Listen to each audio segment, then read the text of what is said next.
தேவ சமூகத்தில் அப்படி தொடர்ந்து நாம் ஜெப சிந்தையோடு நாம் அமர்ந்திருப்போம். கண்களை மூடி இருக்கிற இடத்துல தேவ பிரசன்னத்தை உணர்ந்தவர்களாக நம் ஆண்டவருக்கு நன்றிகளை செலுத்துவோம். ஆண்டவர் அளித்திருக்கிற எல்லா ஆசீர்வாதங்களுக்காக நம்முடைய உள்ளத்தின் ஆழத்திலிருந்து நாம் கொஞ்ச நேரம் ஆண்டவரை நாம் துதிக்க போகிறோம், ஆண்டவரை கனப்படுத்த போகிறோம். எல்லாரும் தேவ சமூகத்திலே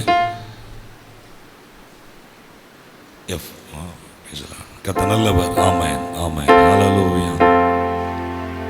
Thank you Jesus, hallelujah, hallelujah, hallelujah, hallelujah, hallelujah, hallelujah. எல்லாரும் சேர்ந்து hallelujah, hallelujah, hallelujah, hallelujah,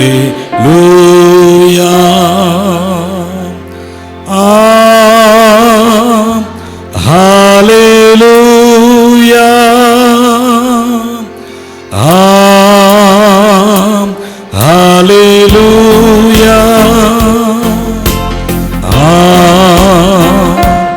hallelujah,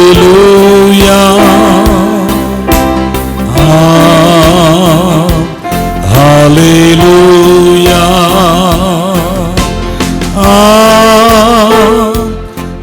hallelujah,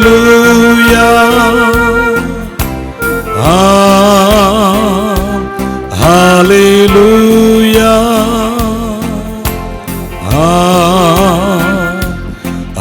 hallelujah,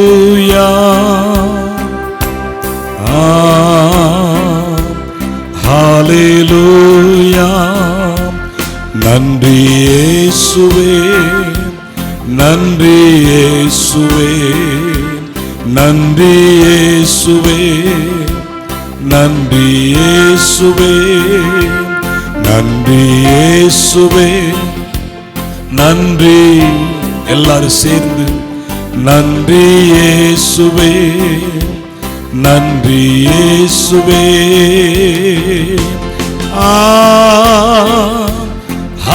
ஹல்லேலூயா, ஓ ஹல்லேலூயா,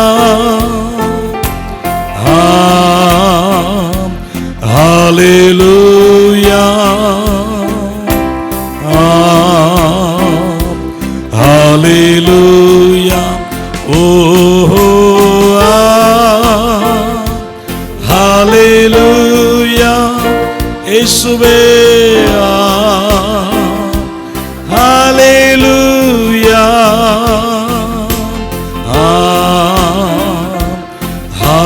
hallelujah,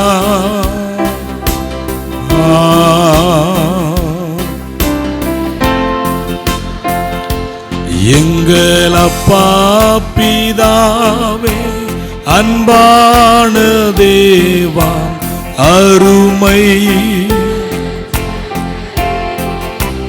ஆவியானவரே, ஆவியானவரே.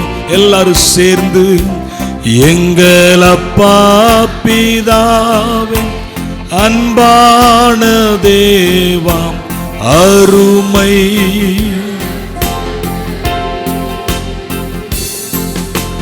ஆவி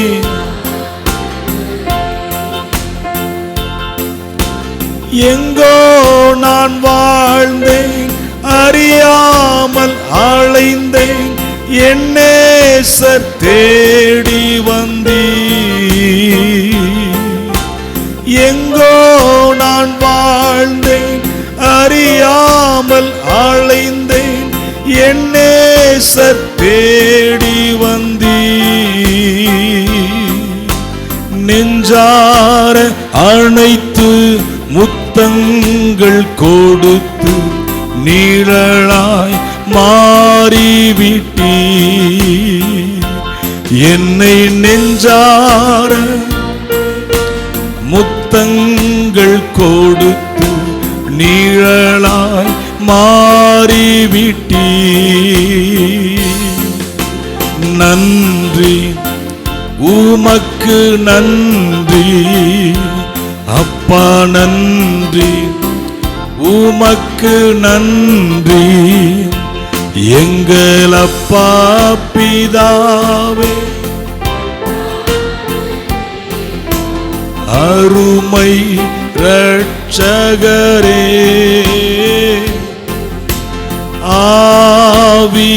ஆவியானவரே, மீண்டும் ஒரு விசை கூட, எங்கள் அப்பா பிதாவே, அன்பான தேவாம் அருமை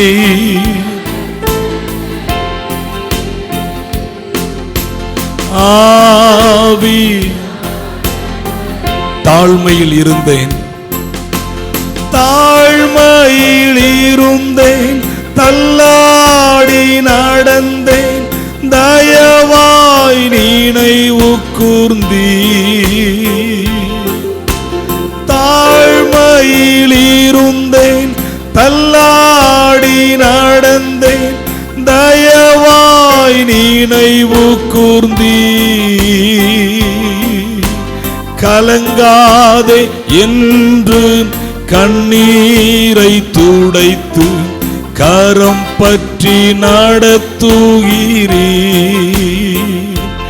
என்னை கலங்காதே, என் கண்ணீரை துடைத்து கரம் பற்றி நடத்துகிறீ. நன்றி சொல்லுவோம், நன்றி உமக்கு. எல்லாரும் எழுந்திருந்தவர்களாக தேவ சமூகத்துல இருக்கிற இடத்துல எல்லாரும் எழுந்திருந்து, எங்கள் அப்பா பிதாவே, அன்பான தேவா அருமை. ஆமாண்டவரே, ஆவியானவர் உள்ளத்தின் ஆழத்தில் இருந்து, எங்கள் அப்பா பிதாவே, அன்பான தேவா அருமை.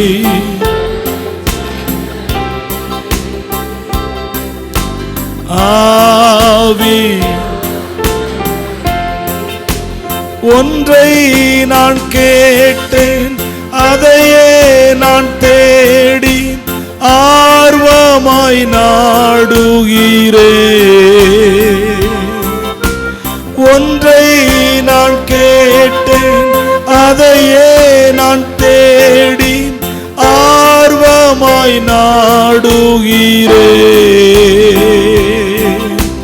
உயிரோடு வாழும் நாட்கள் எல்லாம் உம் பணி செய்திடுவே.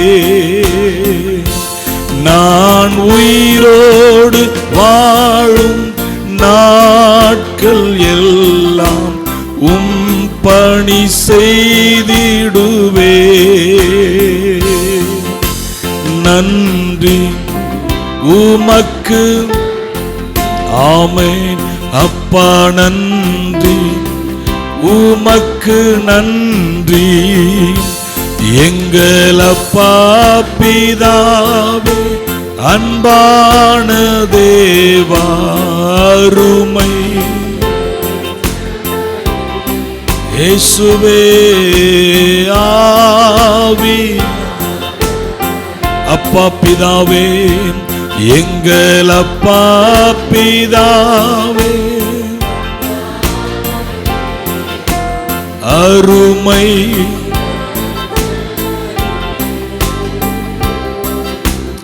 ஆவி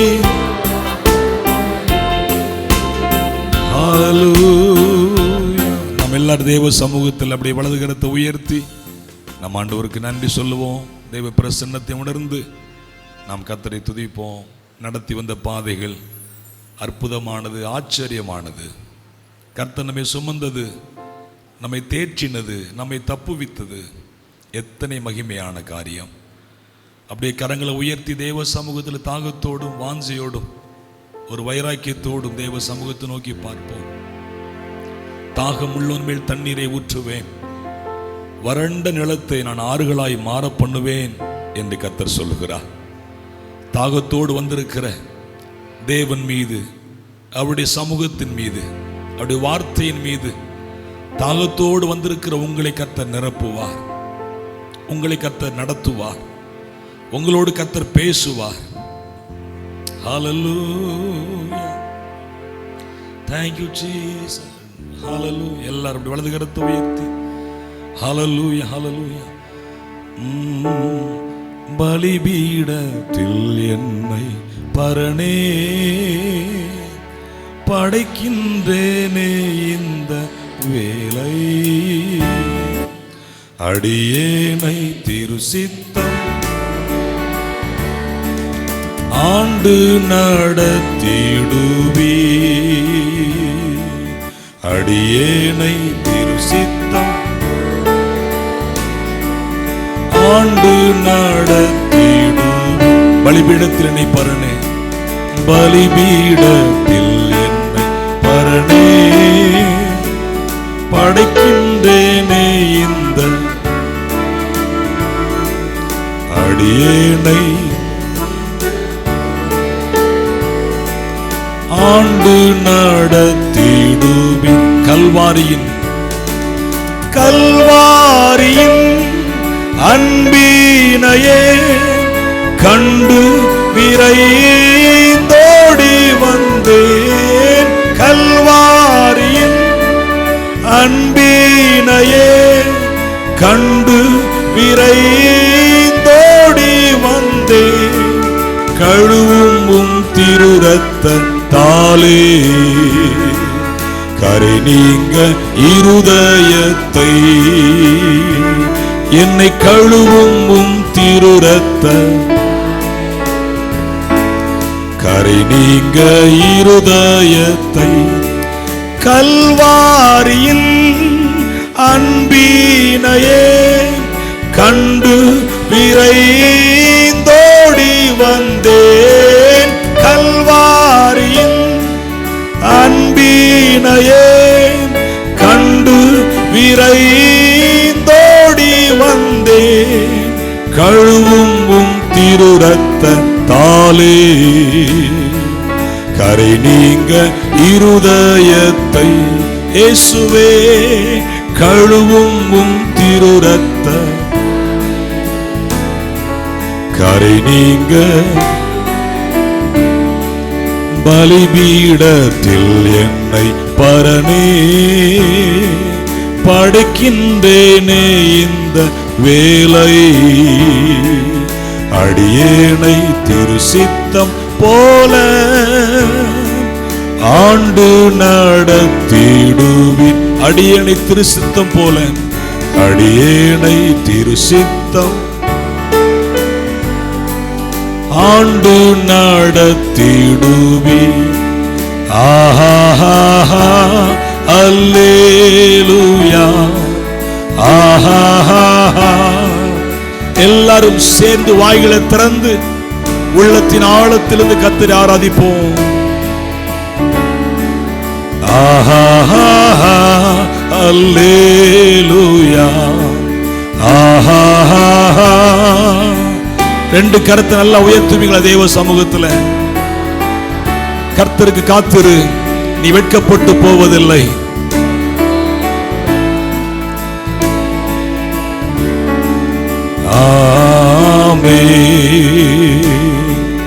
எத்தனை இன்னல்கள் என் வாழ்வில் வந்தாலும் உம்மை பிரிய, எத்தனை பேர் சொல்ல முடியும்? எத்தனை இன்னல்கள் உம்மை பிரியேனையா, இரத்தமே சிந்தி சாட்சியாய் வாழ்வேன் நிச்சயம், சித்தமே செய்து சாட்சியாய் வாழ்வேன் இது நிச்சயம். நல்ல கரங்களை உயர்த்தி ரட்சகரே இயேசுநாதா ஆராதனை ஆராதனை. ரட்சகரே ரட்சகரே இயேசுநாதா ஆராதனை ஆராதனை. ஆஹா அல்லேலூயா ஆஹா. சபையே கர்த்தரை உயர்த்துவாயாக, அவரை மாத்திரம் கனப்படுத்துவாயாக. ஆஹா அல்லேலூயா ஆஹா அல்லேலூயா ஆஹா.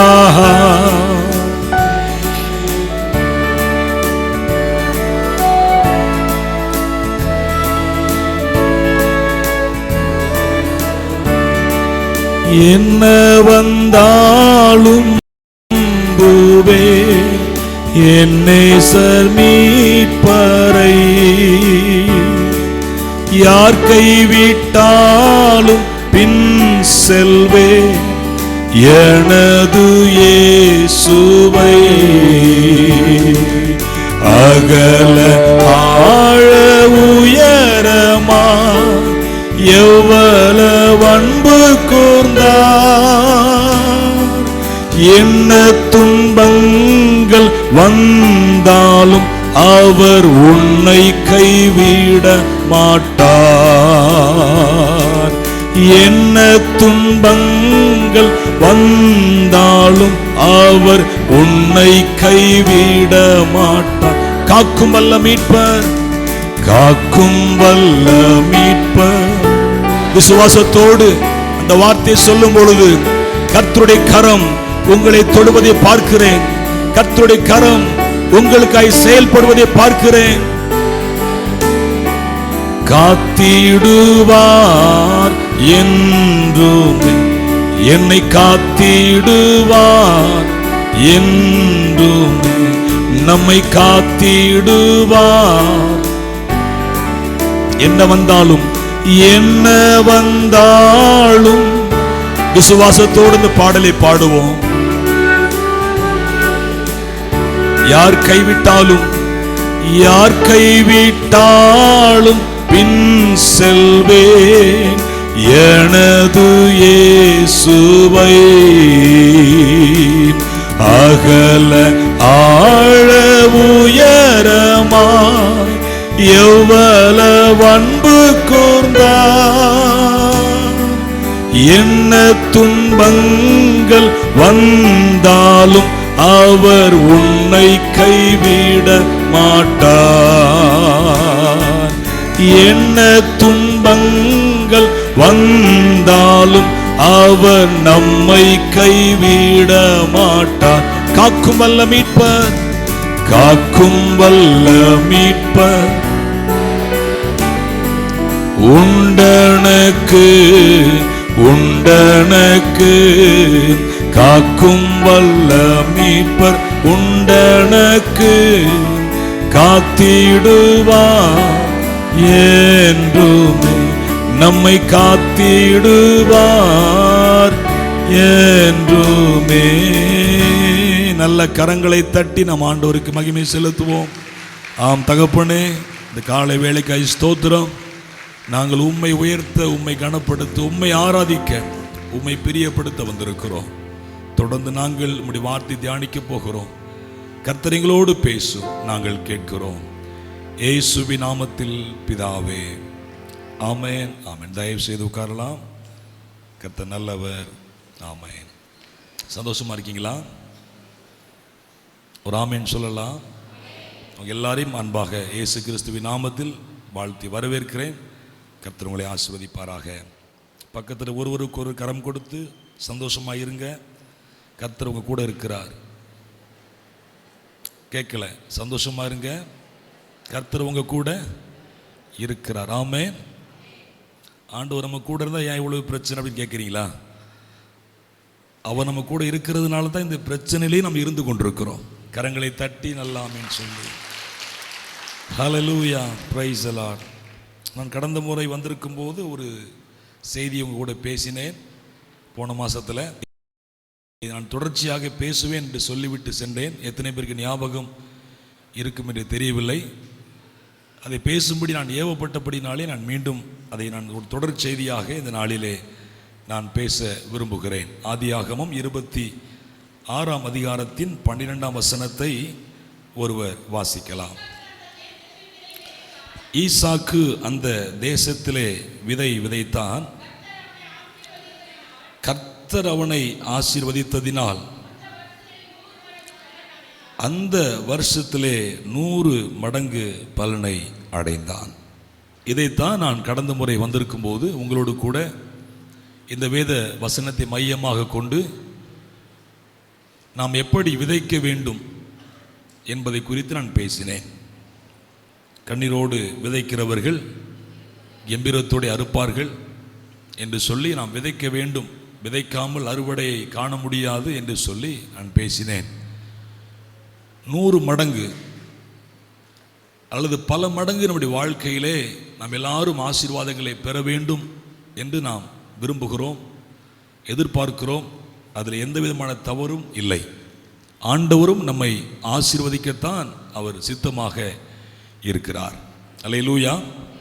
ஆகவே நாம் விதைக்க வேண்டும். ஈசாக்கு மகா வறட்சியான அந்த காலகட்டத்திலே, சூழ்நிலைகள் சாதகம் இல்லாத ஒரு நேரத்திலே கர்த்தர் சொன்னபடி அந்த தேசத்திலே விதையை விதைத்தான். கர்த்தர் அவனை ஆசீர்வதித்ததினால் அந்த வருஷத்திலே 100 மடங்கு பலனை அடைந்தான்.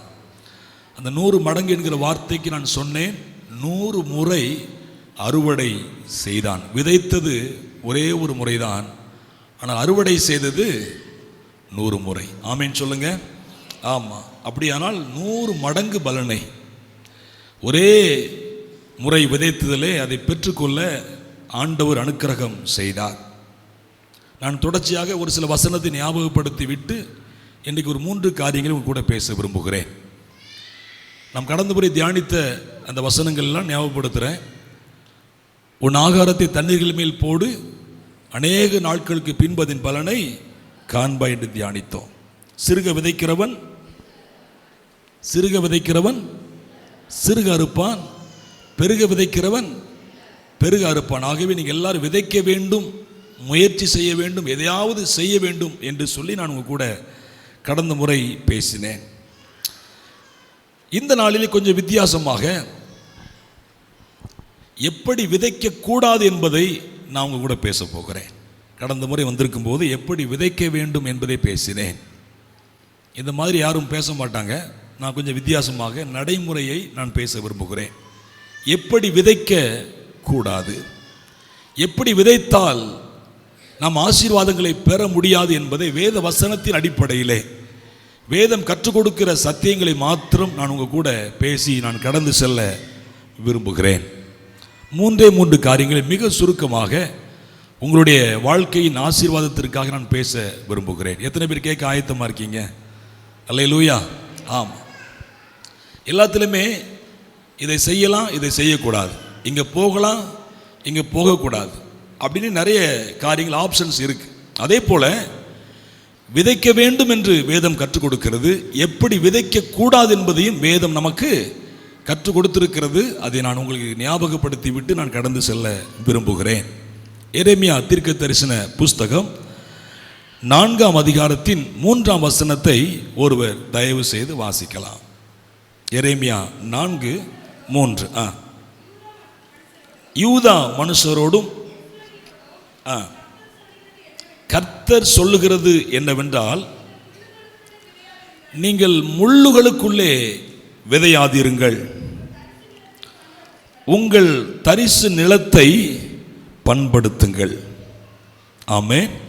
ஆண்டவர் சொல்லுகிறார், தம்முடைய மக்களோடு அவர் பேசுகிறார், முள்ளுகளுக்குள்ளே விதையாதிருங்கள், உங்கள் தரிசு நிலத்தை பண்படுத்துங்கள். நீங்கள் ஆசீர்வதிக்கப்பட வேண்டுமா? தேவனுடைய ஆசீர்வாதத்தை நிறைவாக அல்லது 100 மடங்காக நீங்கள் காண வேண்டுமா? ஆண்டவர் சொல்லுகிறார், முள்ளுகளுக்குள்ளே என்ன செய்யக்கூடாது? விதைக்கக்கூடாது. அப்ப என்ன செய்ய வேண்டும்? உங்கள் தரிசு நிலத்தை பண்படுத்துங்கள். தரிசாய் கிடக்கிற, பயனற்று கிடக்கிற, பாழாய் கிடக்கிற உங்கள் நிலத்தை நீங்கள் பண்படுத்துங்கள். நம்பர் 1, பண்படுத்தாமல் விதைக்காதே. ஆமீன் சொல்லுங்க. ஆமா, எல்லாரும் விதைக்கணும், ஆசீர்வதிக்கப்படணும், அறுவடையை காண வேண்டும் என்று நாம் விரும்புகிறோம். நியாயமான ஒரு காரியம்தான். ஆனால் பண்படுத்தாமல் விதைக்க கூடாது என்பதை வேதம் நமக்கு கற்றுக் கொடுக்கிறது. ஒரு நிலத்திலே நாம் விதைகளை விதைப்பதற்கு முன்னதாக என்ன செய்யணும்? அந்த நிலத்தை என்ன செய்யணுயா? பண்படுத்தணும். நல்லா உழவடிச்சு அந்த நிலத்தை நல்லா பண்படுத்த வேண்டும், அதை ஆயத்தப்படுத்த வேண்டும். அதன் பின்னதாகத்தான் நாம் ஏதோ ஒரு விதைகளை அதை விதைப்போம். அப்படி செய்யும் பொழுதுதான் அதிலே பலனை நாம் காண முடியும். ஆமீன் சொல்லுங்க. நீங்களும் நானும் பண்படுத்தாமல் விதைக்க கூடாது என்பதை ஆண்டவர் இந்த நாளில் நம்மோடு கூட பேசுகிறார். முள்ளுகளுக்குள்ளே அப்படியே விதைத்து விட்டு செல்லக்கூடாது. விதைகள் இருக்கிறது என்பதற்காக, நம்மகிட்ட இருக்கு என்பதற்காக எதையாவது செய்து கொண்டிருக்க கூடாது. எதையுமே நம்ம கவனமாக ஞானமாக செய்ய கர்த்தர் நம்மை அழைக்கிறார். அல்லேலூயா. பக்கத்தில் சொல்லுங்க, முள்ளுகளுக்குள்ள விதைக்காதீங்க. நம்ம சொல்லுவோம், பன்றிக்கு முன்னாடி என்ன செய்யக்கூடாது?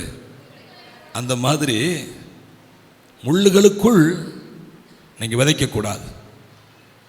இப்போ உங்ககிட்ட கொஞ்சம் தான் விதைகள் இருக்குமானால் நீங்கள் அதை எப்படி பயன்படுத்துவீங்க?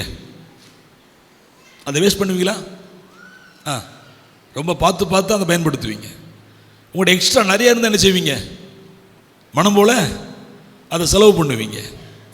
நான் என்ன சொல்ல வருகிறேன் தெரியுமா? நம்மகிட்ட இருக்கு என்பதற்காக நம்ம இஷ்டப்படி என்ன செய்யக்கூடாது? செலவு பண்ணக்கூடாது. எதையுமே நம்ம ரொம்ப நிதானித்து ஆராய்ந்து கவனமாக ஞானமாக நாம் விதைக்க கர்த்தர் நம்மை அழைக்கிறார். அல்லேலூயா. பண்படுத்தாமல்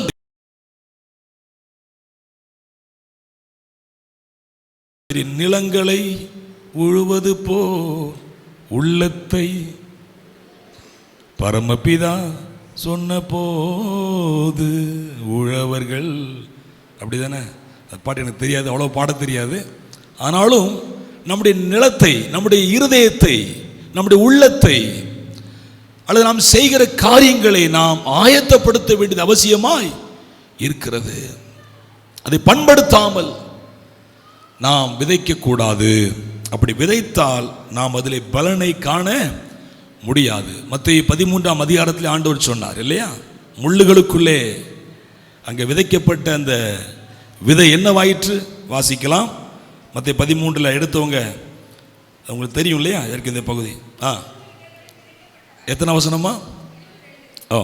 22ஆம் வசனம் படிங்க. விதைக்கப்பட்டவன் உலக கவலையும் ஐஸ்வர்யத்தின் மயக்கமும் வசனத்தை நெருக்கி போடுகிறதுனால் அவனும் பலனற்று போவான். ஆவிக்குரிய காரியத்தோடு நான் ஒப்பிட்டு பேசுகிறேன். நாம் விதைக்கிற விதைகள் முள்ளுக்குள்ளே அல்லது முள்ளுகளுக்குள்ளே விழும் என்று சொன்னால் அது வளர முடியாது. உலக கவலை, ஐஸ்வர்யத்தின் மயக்கம், இது போன்ற காரியங்கள் அதை வளர விடாமல் அதை நெருக்கி போடுகிறது. அது பலனற்று போய்விடக்கூடிய ஒன்றாயிருக்கிறது. எனக்கு அன்பான பிள்ளைகளே, நீங்களும் நானும் ஆசீர்வாதங்களை பெற வேண்டுமா? பண்படுத்தாமல் விதைக்க கூடாது. என்ன நல்லா ஒரு நல்ல ஆசீர்வாதமான வார்த்தையை பேசிட்டு போவீங்கன்னு பார்த்தா, நீங்கள் ஆசீர்வதிக்கப்பட வேண்டும் என்பதற்காகத்தான் சொல்லுகிறேன். பண்படுத்தாமல் விதைக்காதீங்க. எதையுமே நீங்கள் சும்மா ஏனோதானம் விட்டு செய்யக்கூடாது.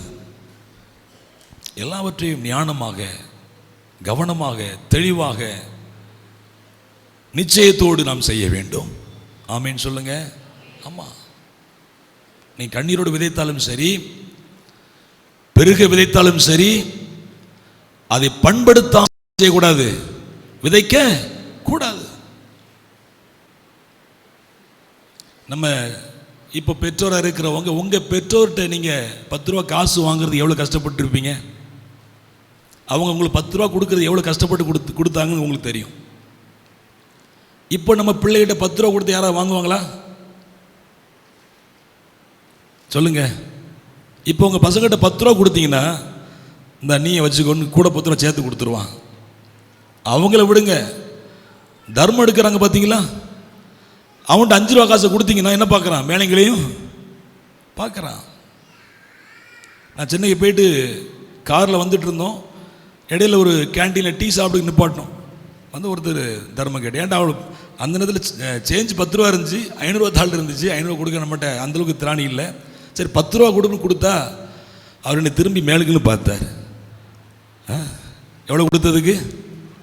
ஆமாம், நம்ம காலத்தில் பெற்றோர்கிட்ட 10 ரூபா வாங்குறதுக்கு எவ்வளோக்கு யோசித்தோம், அவங்க எவ்வளோ கஷ்டப்பட்டு கொடுத்தாங்க.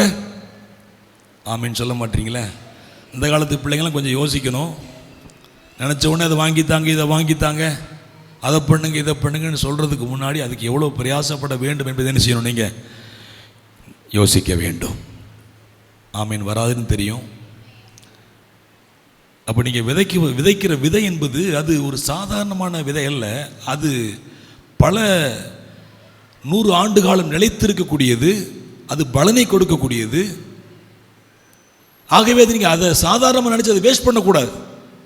அதை பண்படுத்தி அதை விதைக்க வேண்டும். ஒரு விதையை விதைக்கிறோன்னா அது வளர்ந்து பலன் கொடுக்கும் போது, நான் ஏற்கனவே சொன்னேன் போன மாதத்தில், அதிலிருந்து ஒரு விதை மாத்திரம் வருவதில்லை, விதவிதமான ஒரு ஆமீன் சொல்லுங்களேன்.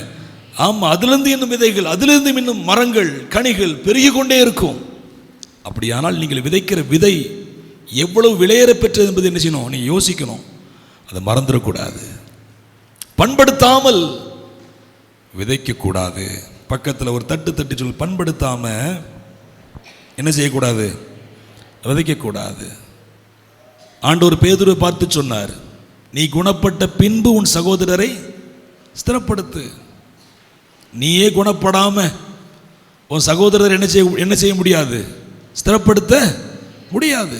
நம்மளே சரி கிடையாது, நானே சரி கிடையாது, நான் எப்படி உங்களை சரி பண்ண முடியும்? என் கண்ணில் உத்தரத்தை வைத்துக்கொண்டு நான் உங்கள் கண்ணில் இருக்கிற துரும்பை எடுத்து போடுவதில் என்ன நியாயம் இருக்கிறது? ஆமீன் வராதுன்னு எனக்கு தெரியும்.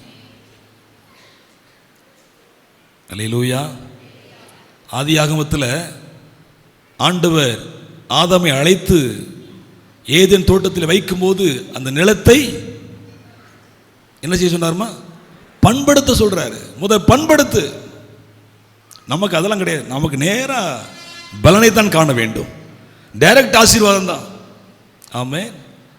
இந்த பசங்களாம் இப்போ இந்த கிரிக்கெட் விளையாடுறாங்க பார்த்தீங்களா, முன்னாடிலாம் டெஸ்ட் மேட்ச் ரொம்ப ஃபேமஸாக இருக்கும். இப்போ டெஸ்ட் மேட்சே பார்க்கறது கிடையாது பசங்க. டெஸ்ட் மேட்ச் எப்படி ஆயிடுச்சு, இப்போ ஒரு மாதிரி பார்க்குறீங்க, மேட்சே பார்க்காத மாதிரி. இப்போ மேட்ச்லாம் பார்க்குறீங்களா?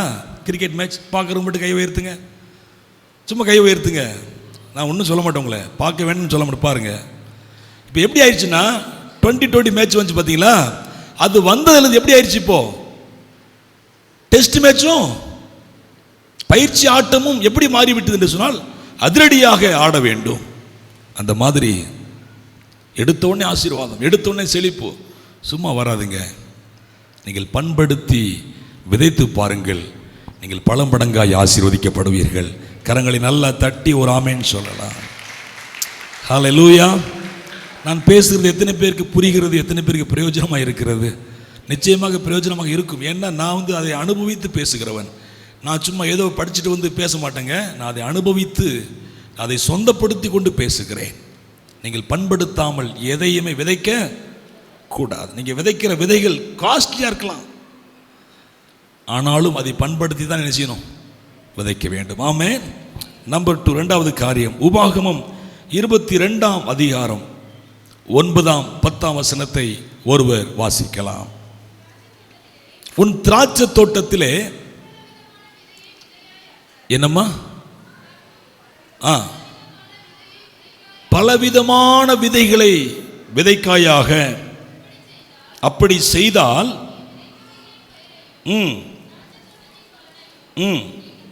தீட்டுப்படுத்துவாய், மாட்டையும் கழுதையையும் பிணைத்து உழாதிருப்பாயாக. ஆண்டவர் சொல்லுகிறார் தம்முடைய மக்களை பார்த்து, உன் திராட்சை தோட்டத்திலே பற்பல விதமான விதையை விதைக்காயாக. எல்லாத்தையும் கலந்து விதைக்க கூடாது.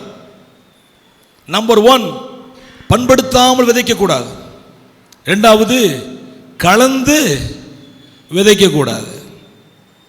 நெல், கோதுமை எல்லா பயிர் வகைகளையும் சேர்த்து மொத்தமாக விதைத்தால் என்னவாகும்? அதில் பலனை காண முடியாது. பற்பல விதமான விதைகளை விதைக்காயாக. திராட்சை தோட்டத்தில் திராட்சை செடியை தான் என்ன செய்யணும்? விதைக்க வேண்டும். ஆமேன் சொல்லுங்க. எல்லாத்தையும் பிடிச்சி உள்ள போட்டீங்கன்னா பிரச்சனை வரும், குழப்பம் வரும். நம்முடைய இருக்கு என்பதற்காக எல்லாத்தையும் மொத்தமாக போட்டு விதைக்க கூடாதுங்க. நம்ம ஊர் சைடில் பார்த்தீங்கன்னா இந்த கல்யாண வீட்டில் சாப்பிடுவாங்க பாருங்க. சாப்பிட்டுட்டே இருக்கும்போது சாம்பார் வரும், சாம்பார் சாப்பிடும்போது ரசம் வரும். ஊற்று, என்ன போயிட்டா திரும்ப வராது. மோர் ஊத்துப்பா, எல்லாத்தையும் மொத்தமாக சேர்த்து ஒரு கட்டு கட்டிட்டு கப்புன்னு போயிடுறது. எங்கே அடுத்து ஜிஹெச் தான் நேராக. ஒரு ஆமீன் வராதுன்னு தெரியும் எனக்கு. என்ன சொல்ல வரேன்னா, பாருங்க ஜிஹெச் பாருங்க, ஏதோ ஒன்று நடந்து கொண்டே இருக்கிறது. நிறைய நேரத்தில் நம்ம கூட சொல்கிறோம், செய்யத்தக்கவில்லை செய்யாமல் செய்யத்தகாதவில்லை செய்து வந்தோம். நமக்கே தெரியுது இது செய்யக்கூடாதுன்னு தெரியுது. ஆனாலும் அடுத்த வர சண்டே சொல்லிக்கலாம், செய்யத்தக்கவில்லை செய்யாமல் செய்யத்தகாதவில்லை செய்து வந்தோம். எங்களுக்கு எப்படி சுகம் இருக்கும்? செய்யத்தக்கவில்லை செய்யாமல் செய்யத்தகாதவில்லை செய்தால் எப்படி சுகம் இருக்கும்? ஒரு ஆமேன்னு சொல்ல மாட்டீங்களே. உன் திராட்சை தோட்டத்திலே பற்பல விதைகள் என்ன செய்யக்கூடாது? விதைக்க கூடாது, விதைக்க கூடாது. அல்லேலூயா. கல்யாண வீட்டில் சாம்பாராக தான் இருக்கும், கடைசியாக சாம்பார் ரசமும். ஒரு ஆமீன் சொல்லுங்களேன். அதை எவனோ ஒருத்தன் கிளப்பி விட்டான், டேஸ்ட் சூப்பராகுண்டா, சாம்பார் ரசமும் சேர்த்து சாப்பிட்டேன்னா. அப்படி கிளப்பி விட்டோடனே இப்போ அதை வாடிக்கையை கொண்டு விட்டாங்க பாருங்க. ஆமே, இதை சாப்பிட்டா நீ நல்லா இருப்பான உடனே நம்ம அதை பெரிய மெடிசனை மாற்றிடுறது. அல்லேலூயா. எறும்பு விழுந்துச்சு பாலில், காஃபியில் எறும்பு விழுந்துருச்சுன்னா அதை குடிக்க வைக்கிறதுக்காக எறும்பு சாப்பிட்டா நல்லா, அப்போ பிடிச்சி சாப்பிட வேண்டியது தானே. அதை குடிக்க வைக்கிறதுக்கு சும்மா சொன்னாங்க. அந்த எறும்பை பார்த்துட்டு நம்ம குடிக்க மாட்டோம் என்பதற்காக அது ஒன்றும் செய்யாதுடா, நல்லா கண்ணு தெரியும் அப்படி சொன்னோடனே நம்ம இப்போ என்ன செய்கிறோம்? குழந்தைகிட்ட சொல்லணும், நல்லா சாப்பிட்றா, கண்ணு தெரியும், அப்போ டெய்லி ஒரு 1/4 கிலோ எறும்பை பிடிச்சி சாப்பிடுங்க. ஆமேன்லாம் வரலையே, வெளியே சொல்லிடாதீங்க, அப்புறம் எறும்பை விற்க ஆரம்பிச்சிருவானுங்க. அல்லேலூயா. நான் சொல்ல புரியுதா உங்களுக்கு? திராட்சை தோட்டம் அப்படி என்று சொன்னால் அங்கே திராட்சை தான் விதைக்க வேண்டும். பற்பல விதைகள் என்ன செய்யக்கூடாது?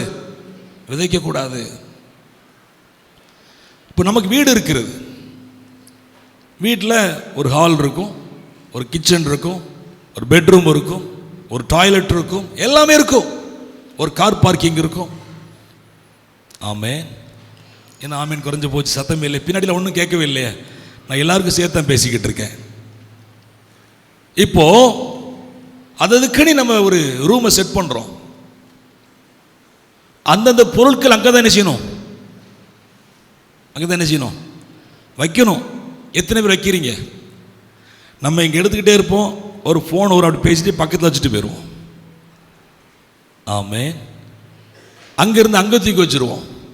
கடைசியில் பார்த்தீங்கன்னா பெட்ரூம் எது கிச்சன் எதுன்னு நிறைய பேருக்கு டவுட் ஆயிரும், இது பெட்ரூம் தானா? ஒரு ஆமேன்னு சொல்ல மாட்டீங்களே. வீடை கட்டும்போது பார்த்து பார்த்து கட்டணும்ல, இது பெட்ரூம், இது ஹால், இது ப்ரேயர் ஹால். ஆமேன்னு சொல்லுங்க. நிறைய வீட்டில் ப்ரேயர் ஹால் கட்டப்பட்டது இன்றைக்கி ஸ்டோர் ரூமாக தான் இருக்கு. நான் ஒரு முறை ஒரு வீட்டுக்கு சென்றிருந்தேன், அங்கே சூப்பராக ஜெப அறை அப்படின்னு எழுதப்பட்டிருந்தது. நானும் பயங்கரமாக ஜெபிப்பாங்க போல, ஏன்னா ஜெபத்துக்குன்னே ஒரு ரூமை செட் பண்ணியிருக்கிறாங்க. அப்படின்னு அந்த அறையை திறந்து பார்க்கலாமா? போனால் வீட்டில் உள்ள எல்லா பழைய ஜாமானும் எங்கே தான் இருக்குது? எங்கே தான் இருக்குமா? ஜப அறை. அவன் பூஜை ரூம் கட்டுற மாதிரி நம்ம ஜப அறை கட்டிக்கிட்டு இருக்கோம். ஜெபிக்கிறவ எங்கனாலும் ஜெபிப்பான். கையை தட்டி ஆமேன்னு சொல்லணும். பைபிளை படிக்கிறவ எங்கனாலும் பைபிள் படிப்பான். நல்லா படிக்கிற பசங்க எந்த ஸ்கூல்லையும் படிப்பாங்க. விலையும் என்ன சொல்லுவாங்களே மொழி, அந்த மாதிரி அது எங்கனாலும் படித்து வந்துருங்க. ஆமேன். எனக்கு அன்பான பிள்ளைகளே, திராட்சை தோட்டத்தில் நீ கண்டதெல்லாம் விதைக்கக்கூடாது. உன் கூட சேர்க்கறது கூட நீ கவனமாக சேர்க்கணும். நீ ஒரு திராட்சை தோட்டம், உன் கூட எல்லாரையும் சேர்க்கக்கூடாது.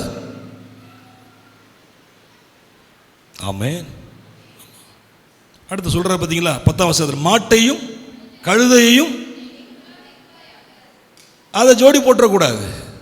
மாடு மாடு தான், கழுதை நான் தான், நீங்க தாங்க. உங்களை மாதிரி நான் மாற முடியாது, என்ன மாதிரி நீங்க மாற முடியாது.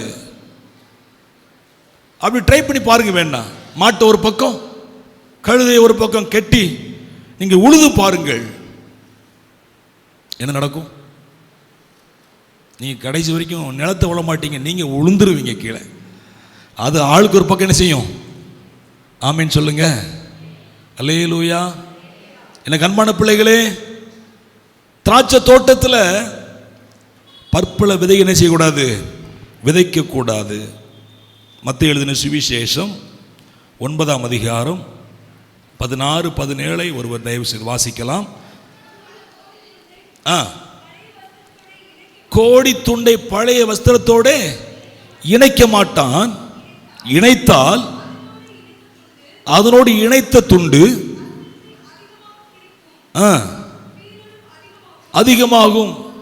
பிரச்சனை அதிகமாகிட்டே தான் இருக்கும். பழசையும் புதுசையும் சேர்த்து வச்சிங்கன்னா, இப்போ நான் கேட்குறேன், உங்கள் எல்லாருக்கும் புரிகிற மாதிரியே கேட்குறேன். நல்ல மாவு அரைச்சிருக்கீங்க, புளித்த மாவு இருக்கு, ஆல்ரெடி கெட்டு போச்சு, டப்பாவை திறந்தாலே ஸ்மெல் வருது. அந்த புளித்த மாவோடு இந்த நல்ல மாவை மிக்ஸ் பண்ண என்ன ஆகும் சொல்லுங்கம்மா? நம்ம என்ன நினைக்கிறோம்னா, இதை அதில் சேர்த்துட்டு அது வேஸ்ட் ஆகாமல் நிறைய மாவு கிடைக்கும் நம்ம நினைக்கிறோம். நடைமுறை என்ன? இதுவும் வேஸ்டா போயிடும். நிறைய நேரத்தில் நல்ல நபரோடு தேவையில்லாத நபரை சேர்த்து நம்ம என்ன நினைக்கிறோம்னா, இவங்களோட சேர்ந்தவங்க சரியா வந்துடும் நினைக்கிறோம். அவங்களோட சேர்ந்தா நிறைய கெட்டு போயிடுறான்.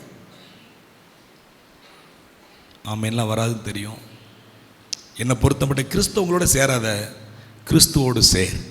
கையை தட்டி ஆமேன்னு சொல்லணும். கிறிஸ்தவங்க கூட சேர்ந்தா பிரச்சனை வந்துட்டே தான் இருக்கும், குறையாது. யாரோட சேரணும்? கிறிஸ்துவோடு. இப்போ கிறிஸ்தவங்களை வேண்டாமா, இந்த ஆள் குழப்பத்தை உண்டு பண்ணிடுவாரோ? நோ. இவங்ககிட்ட சேர்றதை விட அங்கே ஐக்கியமாக இருக்கணும். அந்த ஐக்கியம் சரியாக இருந்துச்சுன்னா இந்த எல்லா ஐக்கியமும் சரியாக இருக்கும். அல்லேலூயா, அல்லேலூயா. நீங்கள் வேணா ரோட்டில் போகும்போது கீழே விழுந்து பாருங்கள். இன்னைக்கு கூட சர்ச்சு முடிஞ்சு போகும்போது சும்மா தெரியாமல் அப்படி விழுந்து பாருங்கள். கிறிஸ்தவன் வந்து தூக்க மாட்டான் உங்களை. அவளுக்கு இது நல்லா வேணும். அன்னைக்கே ஜெபம் பண்ணேன் உபவாசம் இருந்து. ஆமென். அப்படின்னு பக்கமாய் விலகி போவார்கள். ஆண்டவர் அறியாத ஒரு மனுஷன் வந்து உங்களுக்கு உதவி செய்வான். ஆமென். அதுக்கும் சொல்ல மாட்டீங்களா? நீங்க கஷ்டப்படும் போது இன்னொரு கிறிஸ்தவன் வந்து கண்டிப்பா உதவி செய்ய மாட்டாங்க. அவன் ஜட்ஜ்மெண்ட் பண்ணுவான். எனக்கு அன்னைக்கே தெரியும் இது இப்படி படுக்குன்னு தெரியும், நல்லா வரணும் வேணும். ஆண்டவர் அறியாத நபர் கூட உங்கள் மீது இறக்கப்படுவான். அவங்களோட பதிலடித்து வந்து உதவி செய்வான். அல்லேலூயா. உங்கள் முகத்தில் ஒரு சோகம் தெரிகிறது. ஏன்னு தெரியல, என்ன சோகம் என்று தெரியல. காலையில் சாப்பிட மாட்டீங்களா? இல்லை வீட்டில் எதுவும் போய் விசேஷமாக சாப்பிட வேண்டியது இருக்கா? ஆமென். கையை உயர்த்து ஆமேன்னு சொல்லுங்க. தூங்குறவங்களும் ஆமேன்னு சொல்லுங்க. எல்லாம் உஷாராக இருக்கீங்களே அத்திக்குளம். ஆமென். சரி. இப்போ திராட்சை தோட்டத்தில் பற்பல விதை என்ன செய்யக்கூடாது? விதைக்க கூடாது. கோடி துண்டோடு பழைய துண்டு என்ன செய்யக்கூடாது? இணைக்க கூடாது. அப்படி இணைத்தால் என்ன ஆகுமா? பீரல் அதிகமாகும், இன்னும் அதிகமாக டேமேஜ் ஆகுன்றாரு. பாதிப்பு அதிகமாகி கொண்டே இருக்கும். நான் சின்ன வயசுல இருக்கும்போது எங்க அம்மா சொல்லுவாங்க, அந்த ஊழியக்காரோட கூட இருப்பா,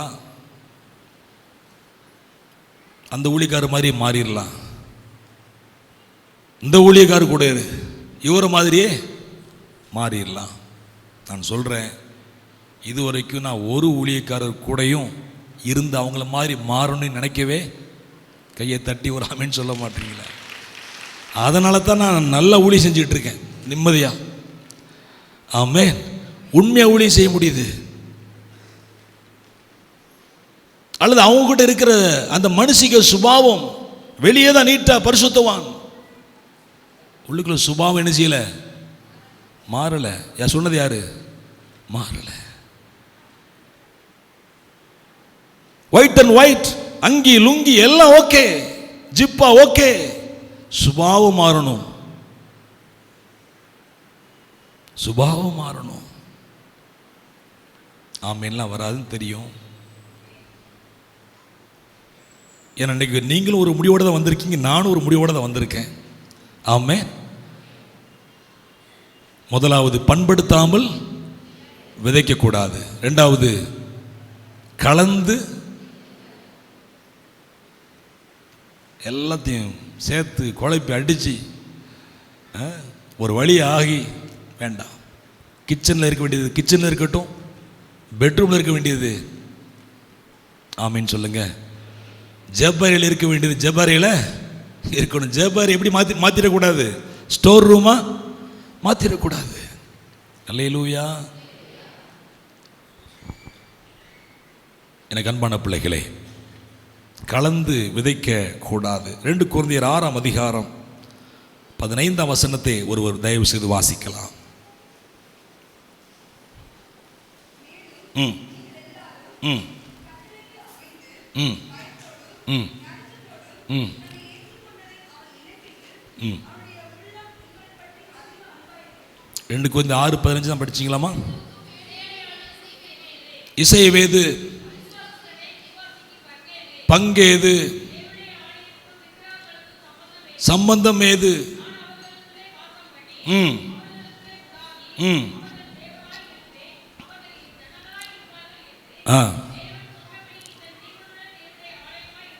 ஆமென் ஆமென் அல்லேலூயா. நம்ம யார் கூட ஐக்கியமா இருக்கணும், யாரோட ஐக்கியப்படக்கூடாது என்பதை வேதம் தெளிவாய் சொல்லுகிறது. ரொம்ப கவனமா இருக்கணும். கர்த்தருடைய பிள்ளைங்க, இந்த பேர் சர்ச்சில் நல்ல பிள்ளைகளாக இருக்காங்க, வீட்டில் ரொம்ப மோசமாக இருக்காங்க. சில பேர் வீட்டில் ரொம்ப நல்லவங்களாக இருப்பாங்க, வெளியில் வீட்டை விட்டு வெளியில் போயிட்டா போதும் எல்லாம் மாறிடுது, எல்லாம் மாறிடுது. நீங்கள் எங்கேயுமே கவனமாகத்தான் இருக்க வேண்டும். உங்களுடைய அந்த நெருங்கிய ஜீவியம் யாரோடு கூட இருக்கிறது? உங்கள் வாழ்க்கை அப்படிதான் மாறும் என்பதை நீங்கள் மறந்துவிடக்கூடாது. பொய் பேசுகிற நபரோடு நீங்கள் சேர்ந்து செயல்பட்டீங்கன்னா நீங்கள் உண்மையை பேசுறதுக்கு வாய்ப்பே கிடையாது. கண்டிப்பாக உங்களை அறியாமல் என்ன பேசுவீங்க? பொய் பேச ஆரம்பிச்சிருவீங்க. எப்போ பார்த்தாலும் கோவப்பட்டுட்டே இருக்க மனுஷன் கூட இருந்து பாருங்க, உங்களை அறியாமல் உங்களுக்கு என்ன வந்துடும்? கோபம். பார்த்தாலே கோபம் வந்துடும். அப்புறம் ஆமீன் சொல்லுங்க. ஆமா, கலந்து விதைக்க கூடாது. திராட்சை தோட்டத்திலே திராட்சை தான் நம்ம நட வேண்டும், அதைத்தான் விதைக்க வேண்டும். திராட்சை விதையைத்தான் விதைக்க வேண்டும். அல்லேலூயா. ஆமா, எல்லாத்தையும் எங்க திரும்ப மொத்தமா போடுவாங்க? அதுக்கு ஒரு பேர் சொல்லுவோம். என்ன தொட்டி? குப்பை தொட்டி. குப்பை தொட்டி தான் எல்லாம் வந்து சேரும். நீங்க விதைக்கிறது தோட்டமா குப்பை தொட்டியா? ஆமீன் சொல்லுங்க. தோட்டமா இருந்தால் அது எதற்கென்று பண்படுத்தப்படுகிறதோ அதற்கென்று அதில் விதைகளை என்ன செய்யணும்? விதைக்க வேண்டும். இல்லை என்று சொன்னால் அது குப்பை தொட்டியை போல மாறிவிடும், குப்பையாக மாறிவிடும். எத்தனை பேர் வீட்டில் குப்பையை நிறைய சேர்த்து வைப்பீங்க? நான் நடைமுறை பேசுகிறேன், பிராக்டிக்கலாக தான் என்னுடைய பிரசங்கம் இருக்கும். வீட்டில் போய் நல்லா யோசித்து பாருங்கள், நான் பண்ண பிரசங்கம் 100க்கு 101% சரியாக இருக்கும். ஆமே. குப்பையை சேர்த்து வைக்க மாட்டோம் இல்லையா? ஏன்? அது குப்பை, அது வெளியே கொட்டப்பட வேண்டியது. அந்த மாதிரி நீங்கள் எல்லா விதையும் கலந்து விதைச்சிங்கன்னா அது பேர் என்னம்மா? குப்பை. குப்பையை விதைச்சிருக்குன்னு அர்த்தம். முதலாவது பண்படுத்தாமல் விதைக்கக்கூடாது, ரெண்டாவது கலந்து விதைக்கக்கூடாது, மூன்றாவது ஒன்று சொல்லி முடிச்சிடுறேன். மத்திய எழுதின சுவிசேஷம் 6ஆம் அதிகாரம் 4ஆம் வசனத்தை ஒருவர் வாசிக்கலாம். ஆமென். அப்புறம் 6ஆம் வசனத்தை படிங்கம்மா. ஜெபம் பண்ணும்போது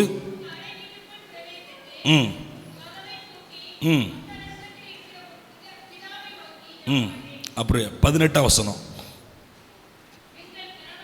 18.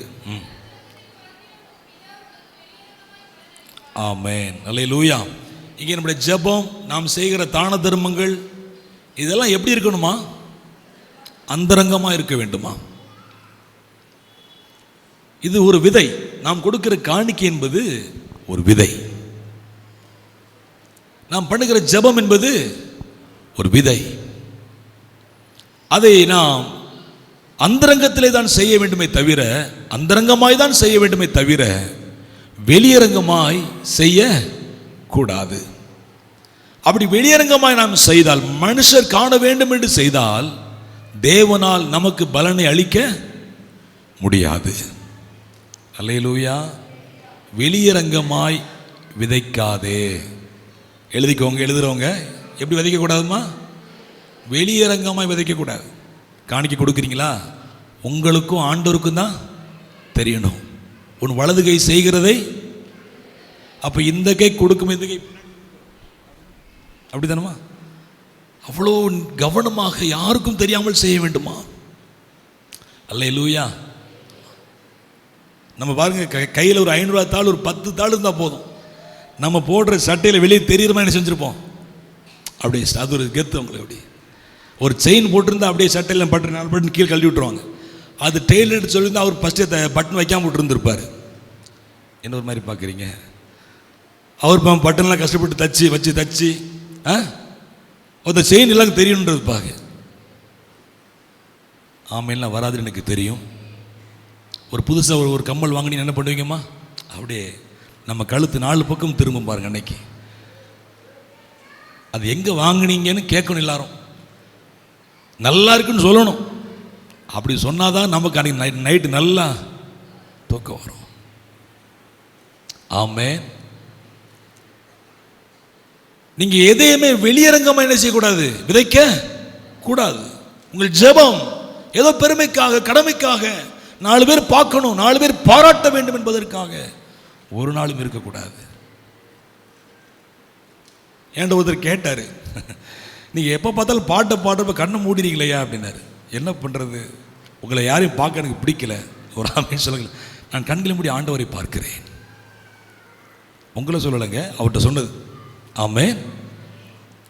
எனக்கு அன்பான பிள்ளைகளே, நீங்கள் பண்ணுகிற ஜெபம் வெளியரங்கமாய் இருக்க கூடாது. அது அந்தரங்கமாய் செய்யப்பட வேண்டியது. அப்படின்னா எப்போ ஜெபம் பண்றதுமா? எப்போ ஜெபம் பண்றது? எப்போ ஜெபிக்கலாம்? அல்லது எங்க போய் ஜெபிக்கலாம்? பேசுங்க. எப்போ ஜெபிக்கணும்?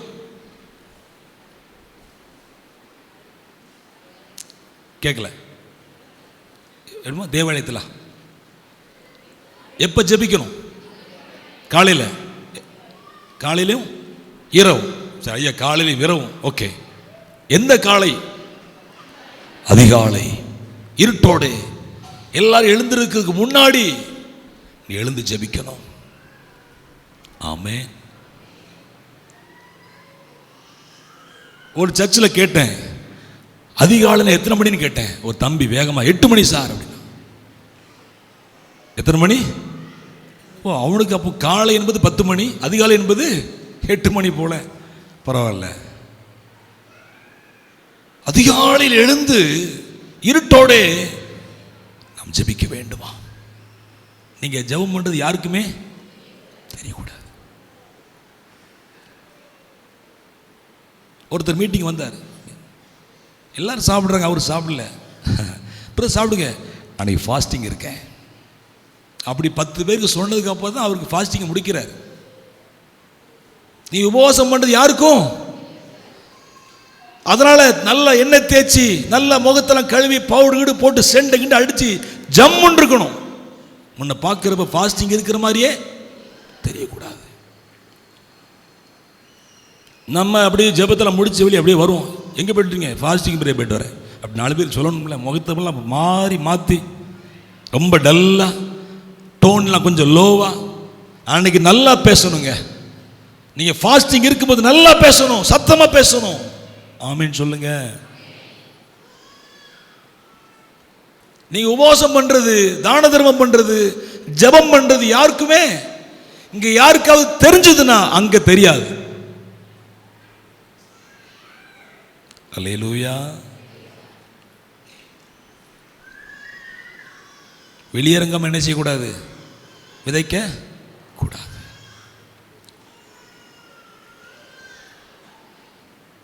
நம்ம ஆலயத்தில் வந்து அப்படியே 4 பேருக்கு முன்னாடி அப்படியே ஆவி நிறைவது நல்லது, தவறல்ல. ஆனால் அதுக்கு நம்ம பாத்திரவானாக நடந்து கொள்ள வேண்டும். பாத்திரவானாக நடந்து கொள்ள வேண்டும். என் பிள்ளைகளுக்கு நான் இது வரைக்கும் ஜெபிக்கிற நேரம் தெரியாது. ஒரு நாள் நைட்டில் முழிச்சிட்டேன் என் பொண்ணு, நான் அழுதுட்டு எனக்கே தெரியாது. அவள் காலையில் கேட்டா, டேடி ஏன் அழுதுட்டு இருந்தீங்க? எப்பமா பார்த்த? நான் அழ மாட்டேன் அவ்வளோ சீக்கிரமா. நீங்கள் நைட்டு அழுதுட்டு இருந்தீங்க டேடி. ஓ, புரிந்து கொண்டேன். ஜபிக்கும் போது நான் அழுததை அவள் பார்த்திருக்கிறாள்.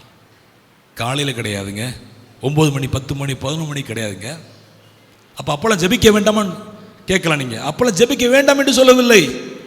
அவனுடைய ஜெப நேரம் அதிகாலையாக இருக்க வேண்டும். மற்றபடி சமயம் கிடைக்கும் போதெல்லாம் ஜபிக்கலாம். யாரும் பார்க்காத விதத்தில் ஜபிக்க வேண்டும்.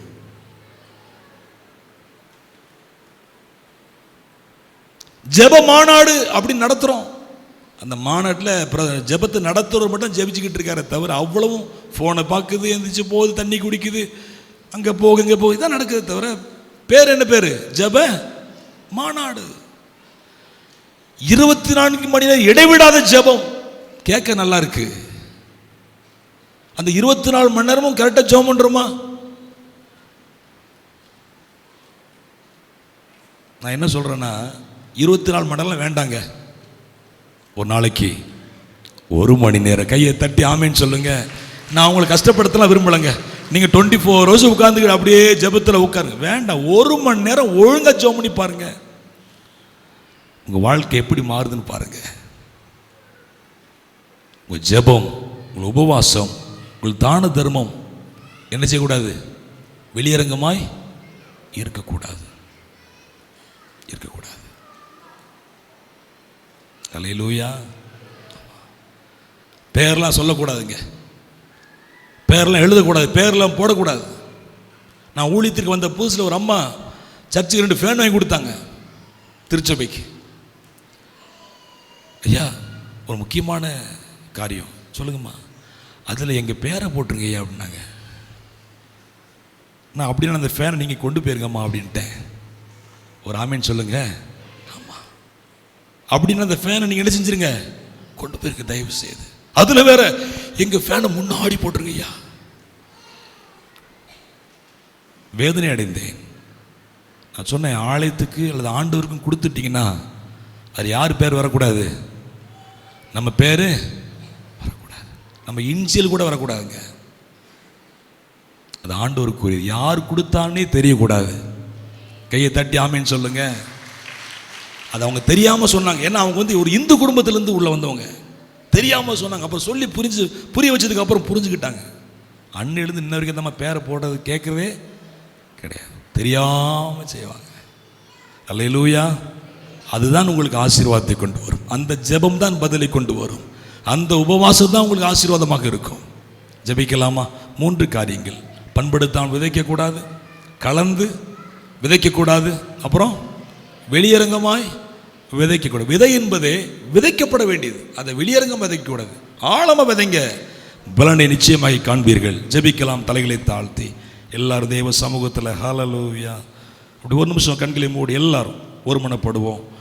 ஆமேன், ஆமேன், ஆமேன். ஹல்லேலூயா. ஈசாக்கு விதை விதைத்தான், உண்மைதான். கர்த்தர் அதை ஆசீர்வதித்தார். ஆனால் எப்படி விதைக்கக்கூடாது என்பதையும் நாம் அறிந்திருக்க வேண்டும். எப்படி நாம் விதைத்தால் ஆசீர்வதிக்கப்படுகிறோம், எப்படி விதைக்காமல் இருக்க வேண்டும் என்பதையும் வேதம் நமக்கு திட்டவட்டமாய் கற்றுக் கொடுத்திருக்கிறது. எல்லாரும் கண்களை மூடி, முழங்கால் போட முடிஞ்சால் முழங்கால் படியிட்டு எல்லாரும் கண்களை மூடி நாம் ஜெபிக்கலாம். Thank you holy spirit. ஹல்லேலூயா. பலிபீடத்தில் நீ பரணே என்கிற அந்த பாடலில் ஒரு சில சரணத்தை மாத்திரம் பாடி நம்மை அர்ப்பணிப்போம். கர்த்தர் நம்மை தொடர்ந்து ஆசீர்வதிப்பாராக. ஹல்லேலூயா. பலிபீடத்தில் என்னை பரணே படைக்கின்றேனே இந்த வேலை, அடியேனை திருசித்தம் போல ஆண்டு நடத்திடுவி, அடியேனை திருசித்தம் ஆண்டு நடத்திடுவி. கல்வாரியின் அன்பினையே கண்டு விரைந்தோடி வந்தேன், அன்பினையே கண்டு விரைந்தோடி வந்தேன், கழுவும் உன் திரு ரத்தத்தாலே கரை நீங்க இருதயத்தை, கழுவும் உன் திரு ரத்தத்தாலே நீங்க இருதயத்தை. எங்கள் ஆவி ஆத்மா சரீரத்தை அர்ப்பணிக்கிறோம். தொடர்ந்து ஆட்கொள்ளும் வழி நடத்தும் இயேசுவின் நாமத்தில் பிதாவே.